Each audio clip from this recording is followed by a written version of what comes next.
Hey guys, it's Friday, March 10th, and this is Newswave. So I'm going to address something a lot of you guys have been asking me about recently, and that is Chipworks, or TechInsights.com, and their apparent X-raying of the Switch GPU, system on a chip, whatever you want to call it.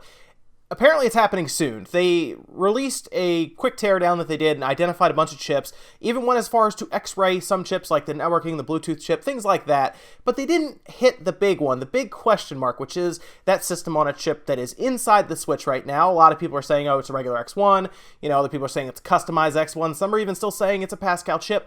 But you just don't know until we get an actual look inside the chip with a proper X-ray. And that's something that TechInsights, or again, Chipworks as they're called, has been known to do in the past. They did it for the Wii U and really shed some light on that chip that was being argued back and forth as to what it was. And they've done it with things like iPhones and other smaller devices. So now they have set their sights on the Switch. Everybody is asking questions. They stand to get a lot of publicity from it, obviously, since their image will be going everywhere with their name on it. And everyone's been looking at it. At this point, they said they were going to try to have it out later on this week. It's now Friday, so I'm hoping it comes out sometime today or over the weekend. You guys will know right away on this channel because we will go over their X-ray and look at everything that's in there and see if we can figure out what's going on. So make sure you subscribe and keep an eye on this channel because you will see it right away when it happens. Elder Scrolls Legends came out yesterday, and it's a game that's actually been in development and beta and everything for 17 years. We've been waiting for this thing forever now, and it's finally released. It's on the PC currently, and publisher, who's Bethesda, of course, says it'll also be out for the iPad March 23rd, Android tablets sometime in April, Mac computers in May, and then mobile phones sometime this summer. What's interesting is, of course, the Switch has a touch screen. It does have that tablet-like interface. I wonder if there's a chance that it shows up on the Switch as well, or maybe they just add full controller support and put it on all the consoles. But it's been, like I said, around for a long time, 17 years, and it's kind of similar to, if you think of like a Hearthstone sort of, but it's kind of been Bethesda's baby for a long time. It's out. You might want to check it out. Maybe it's at least interesting to you if you're a fan of like kind of the offshoot card games. I'll check it out just for a little bit of fun. I probably play it for a little while and then move on to some other games, but it's out there. If you've been waiting, Elder Scrolls Legend is now out on the PC. And you know what? I think the people over at Niantic and Pokemon Go, they must have heard me, because all I've done since I started playing Pokemon Go was complain about not being able to catch any of the legendary Pokemon, because that is what you always set out to do in the Pokemon games. You want to get to the end to get Mewtwo, or do some crazy glitches to get Mew, or catch Articuno, Zapdos, list goes on. Well, apparently, towards the end of this year, they're going to make it possible for us to catch any of the legendary Pokemon. And this was, of course, on the heels of the big thing that happened previously, which was people started just having Articuno randomly show up in their box. They posted screenshots, and then Niantic went out and revoked them at that point because you're not supposed to have those legendary Pokemon. For some reason, they just showed up in people's boxes. No one really knows why. And this was in an interview with Wired Germany. The company CEO, Niantic, John Hank, went ahead and was talking to the interviewers, and of course, they have to say something about legendaries, because you're always going to ask the CEO of Niantic, who's running Pokemon Go, we all want legendaries, when are they coming out? This is what John Hank had to say. I can safely say we'll see more of it this year, and then went on to talk about how Articuno was revoked. He said, we recently noticed that a few legendary Pokemon got into a few accounts when they shouldn't have. To preserve the game's integrity, and as a measure of fairness, we have rectified the situation and revoked the legendary Pokemon from the trainers' accounts. That makes sense. I mean, you can't just have people having these random legendary Pokemon in their accounts. I assume they just drop it on a gym and it's this extremely powerful Pokemon sitting there. Now, originally, I was hoping that something like Dragonite, which is available, obviously, and everyone seems to have him, except for me, of course. You figure that one would be a Pokemon that would be hard to get. He was borderline legendary. I mean, in the show, he was very hard to get. Only a few people had him. And we even went as far as see a giant one in the early episodes run into a lighthouse and scare the crew and everything. But even in the game, Dragonite was still very powerful. But you can see you'll get them super easily in Pokemon Go. People just seem to leave them at every gym I go to.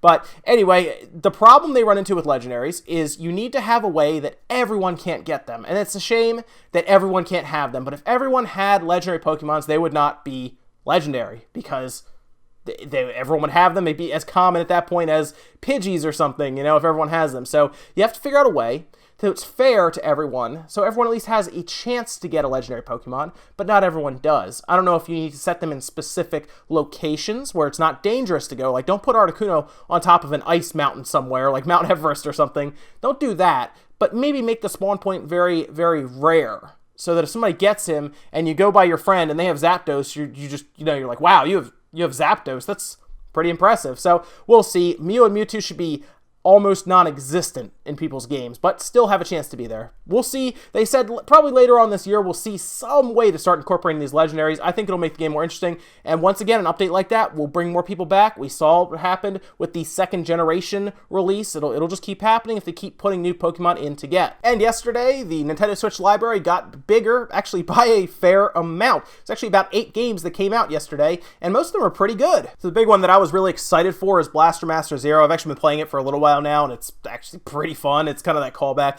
to the old school Blaster Master. Some other ones I was really interested in. They released a bunch of like Neo Geo classic games that are kind of ports to the Switch essentially. Most of them are $8, so it's really not expensive, but like King of Fighters 98 is in there. That's awesome. I would love to play King of Fighters 98. I'll probably go download it after I'm done here just to check it out. We also have things like Nam 1975, Waku Waku 7, Metal Slug, which is great. Metal Slug 3 is on there now. World of Heroes Perfect and Shock Troopers. All of those came over and are now available on your Switch. You can go on the eShop and download them. We also have that rhythm game we talked about that only uses the Switch's touchscreen. That's Voez, of course, Voez. And that's going to be on there for $25, so it's a little more expensive, but it is a full rhythm game with over 100 tracks, and it has a full story mode, so that at least has quite a bit of content to it. And that's just another game to add to the library, and that's a game that pretty much can't be on any other console, really, because it uses a touchscreen. So that's very interesting to see that on there. It's great to see the eShop grow. I hope it continues to do so every week. There's still some other games that are supposed to show up in March that are not really dated yet. Games like Pocket Rumble, for example, have a March release but no date. So there will probably be other ones that start to show up as we go along, and the eShop will just continue to grow. We also got word that Telltale is releasing Guardians of the Galaxy, the Telltale series, sometime this spring. It was reported also to be on the Switch, PS4, Xbox One, PC, all of those platforms you would expect it to be on, and it is coming out sometime this spring. No actual release date yet. We just have a window now, probably sometime in April or May. June would be the latest, but probably somewhere in April, May. It's going to be a 5-episode adventure that will release episodically, so every week or so you'll get another episode to play through. They did make mention that it is not going to be at all related to the movie that we're used to watching, the 2 movies. It's going to be more so related to the comic books, which will give them a little more freedom as opposed to having to play along with the movie as well, so they can kind of draft their own story and pull some influence from the comic book series. They even released a list of actually pretty good voice actors, including Nolan North from the Uncharted series. That's kind of surprising, right? But overall, it looks like they are putting a lot into this game. I do like the Guardians of the Galaxy lore, so I will at least check out the Telltale series. I just have to figure out what system I'm going to get it on, either the PS4, the Switch, or the Xbox. Probably not the Xbox One, probably PC in that case. But overall, I think it'll be a lot of fun. Maybe I'll get it on the Switch depending on how everything plays out, because it is portable and I can kind of hang out in places I wouldn't be able to and play it normally. And if you've been looking forward to the new Gran Turismo Sport that is coming out, you should be happy to know that a closed beta is actually coming next week. And this was written over on PlayStation Blog. They went ahead and put the entire announcement out there and said, March 17th, Gran Turismo Sport closed beta will begin. And if you are signed up for the PlayStation Network, they're just going to pull random IDs from what they're saying. I assume it would probably be people who are more active than others, so they know that the beta invite is being accepted. Maybe they'll look at what you usually play. Maybe if you're more into racing games, they'll pick you.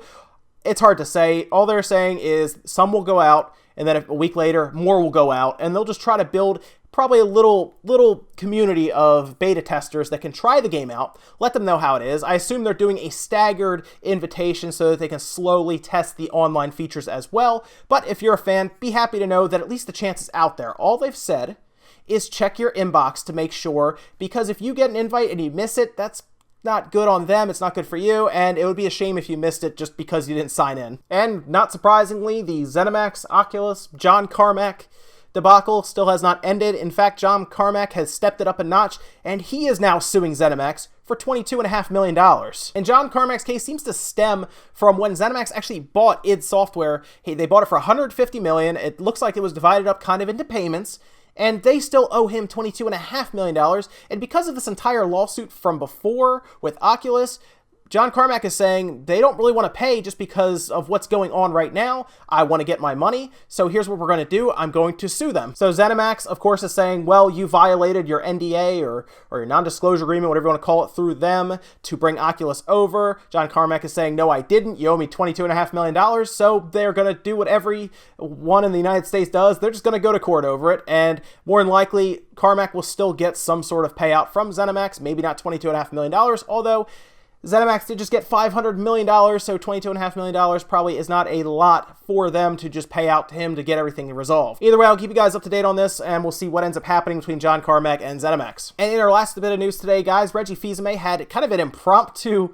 interview out of nowhere on Facebook Live. They went ahead and streamed it, and this was with Katie Linendoll, and what they did was they talked about all things Nintendo, including the Switch, 3DS, and a couple other things depending on which games and franchises may go to the Switch. So some of the big things to take from this interview, which you can go check out on Facebook Live now, it was a pretty good interview. Some of the things to take from this, Reggie heavily hints at Smash Brothers coming over to the Switch. I don't think it's a surprise at all for Smash Brothers to show up on this system. I think it is pretty much an absolute at this point because Smash Bros does well. They want the Switch to be esport ready for whatever reason. I'm still not sure why they're so heavy on that, but they really, really want it to be esport ready. Smash Brothers finds its way into every esport. It's heavily competitive. Smash Bros Melee is so competitive, and these guys who travel around and do this make a ton of money from it because the game is so good. So yes, that makes sense. Bring Smash Bros over. Bring Pokemon over. All of a sudden, it doesn't matter if third party's there because the Switch will just sell because it has these amazing first-party games. They should still keep trying to obviously pull third parties in. I'm not saying they shouldn't. I'm just saying their first-party lineup, if they bring everything, all the big guns out for the Switch, is enough to keep one console afloat on their own. He also goes on to say, wait till later to see about cloud saves, indicating that wouldn't that be great if cloud saves were there? Check back with me soon. I think we'll see cloud save stuff at E3. That's me personally. Cloud saves are great. I think that might be the big reason why currently anyway, you cannot pull your save games off of the Switch. It's terrifying right now because your save game for Zelda, which most of us are probably already hours and hours, probably 30, 40 hours in, most of us are anyway, because the Switch, of course, never leaves our side since it can follow us all over the house and outside and everything, but that's besides the point. The scary thing is our save games are locked to these systems, and we've seen systems mess up. I'm not saying everyone's going to mess up or anything, but it's kind of scary to think that you could log 50, 60 hours in Zelda, get tons of stuff done, and all of a sudden your system messes up, and your save is stuck. Like, I would love it to be on my SD card so I could pop it out, and if I need to, I get another one, or if I send it off for warranty, I don't have to worry about them getting my saves off of there. It's just on an SD card. I hope cloud saves is a thing because, of course, cloud saves is even better than an SD card because it's backed up on the internet and it's backed up as storage in the cloud. So even if you lose your SD card, it's still there to download. They also went on to say that they're not really interested in VR until it becomes more mainstream. This makes sense why dump a ton of money into that, but if anyone, and I really mean this, if anyone can bring VR to the masses, to the mainstream, it's Nintendo. They have the characters to do it. I think the Switch can probably do most of that stuff with a standard headset. It probably wouldn't be the most crazy, effects or anything with it, but it would probably bring people into it, understand what VR is at that point, and then maybe look into some of the more expensive things like a PlayStation VR or like an HTC Vive. I do think Nintendo can get the masses into it at that good price point with the basic piece of plastic that the tablet goes into, although pieces of plastic hopefully wouldn't be very expensive. We do see the dock is kind of pricey, but I do think Nintendo has the characters, has the IPs to bring VR to the mom and the dads, to the younger kids, to everyone. That's going to do it for Newswave today, guys. Make sure you comment, like, subscribe, all that good stuff. Let me know what you think about anything we talked about today. Maybe you're excited for Elder Scrolls card game. Maybe you're really looking forward to that X-ray of that Switch chip. I know I am. I just want to know what's in there so I can put it to rest and then start really enjoying my game so I don't have to keep thinking about that chip and trying to figure it out. Let me know what you think about the Gran Turismo closed beta. Maybe you're excited for it. Or maybe you watched that Reggie interview and you just want to talk about what he was saying. So let me know what you think down below, guys. I will see you next time.